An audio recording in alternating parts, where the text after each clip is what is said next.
Olá, seja muito bem-vindo, seja muito bem-vinda à aula de peelings do curso de Clínica Geral de Estética. Eu sou a professora Luciana Carleto e eu que vou acompanhar vocês aqui nessa parte teórica e também depois na prática dos peelings. Apesar de ser uma aula um pouco mais generalista sobre peelings, a gente vai focar um pouquinho mais nos peelings químicos, que são aqueles que utilizam os ácidos. Mas eu também vou passar para vocês os outros tipos de peelings que a gente pode trabalhar. Então, o que é um peeling? O peeling, ele se baseia na aplicação de um ou mais agentes esfoliantes, que pode ser químico, físico, mecânico, e vai resultar na destruição de parte da epiderme ou da derme, dependendo da profundidade que ele for aplicado.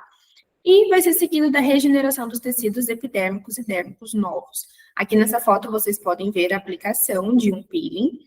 Esse muito provavelmente foi um peeling um pouco mais profundo, porque ele fica um pouco mais escurecido. Então, ele causa uma necrose, principalmente da epiderme, as camadas mais superficiais, e depois acontece a descamação dessa pele, trazendo uma pele totalmente renovada que vem por baixo. E aqui vocês podem ver que ele foi utilizado para o tratamento de manchas.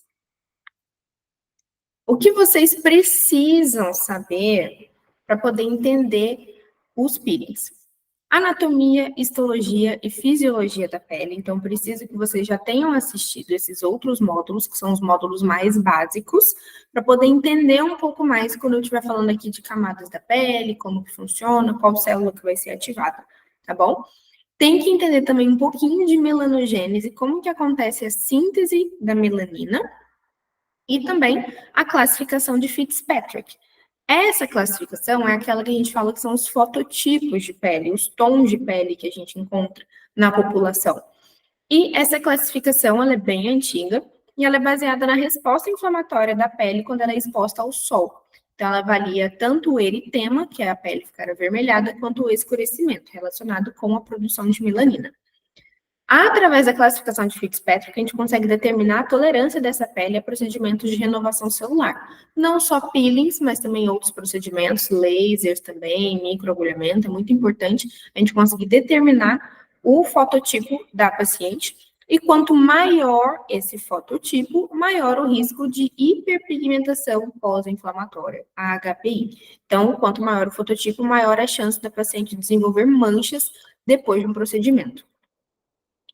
A melanogênese, ela tem relação direta com quem? Com o melanócito, que é a célula responsável pela produção de melanina, que é uma célula que está ali presente na junção derme-epidérmica, bem entre a derme e a epiderme, na última camada, lá na membrana basal, e ela tem exatamente esse formato aí que está aparecendo na imagem para vocês, como se tivesse vários tentáculos que ficam entre os queratinócitos da epiderme. Através desses dendritos que ela tem, bem parecido com o da célula nervosa, ela vai distribuir as vesículas cheias de melanina.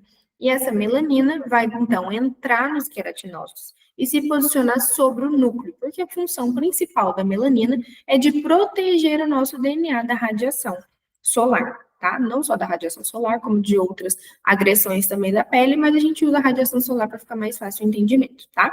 Então, esses grânulos de melanina, eles vão sendo transportados pelos dendritos do melanócito até chegarem nos queratinócitos da pele, tá? A gente tem que lembrar também que essas células, esses queratinócitos que estão na membrana basal, conforme eles forem amadurecendo, eles vão diminuindo o seu núcleo, ficando cheios de queratina, conforme eu mostrei para vocês nas aulas anteriores, e essas células vão subindo de camadas, porque a camada mais externa, que é o nosso extrato córneo, vai sendo esfoliada naturalmente na nossa pele. E esse ciclo todo demora em torno de uns 21 a 28 dias, mais ou menos, para a célula lá da membrana basal chegar no extrato córneo e ser descamada, esfoliada naturalmente, tá? Então, a melanogênese, a melanina, ela é feita basicamente do aminoácido tirosina, que é o mesmo aminoácido utilizado na produção dos hormônios tireoidianos, tá? Então, através da enzima tirosinase, essa tirosina vai ser metabolizada em dopa-dopaquinona e, dependendo da genética da pessoa, essa melanina vai ser a feomelanina, que é uma melanina um pouco mais clara, com um tom um pouco mais alaranjado, ou a eumelanina, que é um pigmento mais marrom com tendência a preto também. Então, dependendo de qual tipo de melanina, a quantidade de cada uma das melaninas que vão ser expressas pela pessoa, isso vai determinar o tom de pele, tá? Todas as pessoas vão produzir os dois tipos de melanina, mas dependendo da genética, algumas vão produzir mais o tipo feomelanina e outras o tipo mais eumelanina. Para fazer a classificação de Fitzpatrick, a gente sempre usa essas perguntas que estão aí na tabela. Por quê? Você só olhando para uma pessoa, você pode classificar erroneamente, porque são só 6 classificações de fototipo. E, na verdade, a gente encontra na população centenas de tons de pele diferentes. Então, só olhando para uma pessoa, é muito difícil você conseguir classificar ela no fototipo certo. Sem contar que uma coisa que interfere muito na questão de pigmentação da pele é a genética. Então, por mais que a pessoa tenha um tom de pele mais claro, se ela tiver pessoas de tom de pele mais escuro na família, pai, mãe, avô, avó, pode ser, sim, que ela tenha uma tendência maior à pigmentação, apesar de ter um tom de pele um pouco mais claro. Então, a gente sempre faz essas perguntas e, além disso, perguntas sobre como é a árvore genealógica dessa pessoa, que isso também vai interferir. E vai interferir muito, principalmente na questão de formação de manchas depois de um procedimento, tá? Então, a gente sempre pergunta para a pessoa, quando você toma sol, você costuma ficar mais queimada, vermelha, ardendo, ou você se bronzeia com mais facilidade? Que a gente sabe que tem pessoas que se bronzeiam até na sombra. Com isso, a gente consegue classificar essas pessoas nos fototipos. Então, pessoas de fototipo 1, que são pessoas com a pele bem clarinha, são pessoas que sempre se queimam, elas não se bronzeiam, não fica marquinha de biquíni. É batata, vai na praia, fica toda vermelha e queimada se não usar protetor solar corretamente, tá? Pessoas de fototipo 2, geralmente elas ficam queimadas, acaba até bronzeando, mas com dificuldade. Até fica aquela marquinha depois de vários dias na praia, mas não dura muito. E além disso, pessoas de fototipo 2, elas não ficam com um bronze, aquela cor mesmo do verão. Na verdade, fica uma coisa um pouco mais alaranjada, porque o pigmento predominante nas células delas é do tipo feomelanina. Já pessoas de fototipo 3, às vezes se queimam, mas é mais comum elas se bronzearem, tá? A diferença para o fototipo 4, pessoas do fototipo 4 dificilmente vão saber o que é ter uma queimadura, não costumam ficar nem vermelhas, elas se bronzeiam com mais facilidade. Pessoas de fototipo 5 são aquelas que se bronzeiam até na sombra, da tamanha a facilidade da produção de melanina. Em pessoas de fototipo 6, são aquelas que não se queimam, se bronzeiam com muita facilidade, e a gente classifica como fototipo 6 as pessoas que são totalmente pigmentadas, então um tom de pele bem escuro, tá? Antes disso, a gente coloca a grande maioria da população do Brasil, se vocês forem ver, fica ali entre o fototipo 2 até o fototipo 5. Como a gente tem um país que é extremamente miscigenado, a gente vai encontrar vários tons de pele. Por isso que a gente precisa fazer essas perguntas para conseguir classificar as pessoas de forma correta, tá? E outra coisa que a gente tem que tomar muito cuidado são pessoas de origem oriental. Por quê? Pessoas de origem oriental, que até tinha uma classificação antiga, que seriam as pessoas de pele amarela, o que acontece?